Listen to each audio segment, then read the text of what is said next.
Hey, Brian from Garage Hall. I have this Dustpan and Broom set, and I wanted to try it out for a while, so that's why it's kind of looks used because we've been using it, but it's absolutely awesome. I love the fact that you can sweep, use it as a regular sweeper, use it the proper way. And if you have dogs like we do, you get these hair tumbleweeds.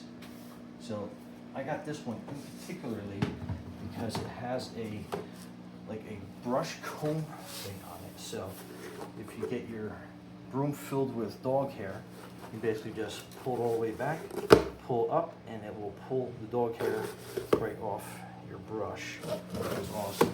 And then again, just sweep in. And get some trapped dog hair off that. And then you are good to go. And it stores nice and easy, hang on your wall. Anyway, Brian from Garage Hall. Thanks for watching and be safe out there.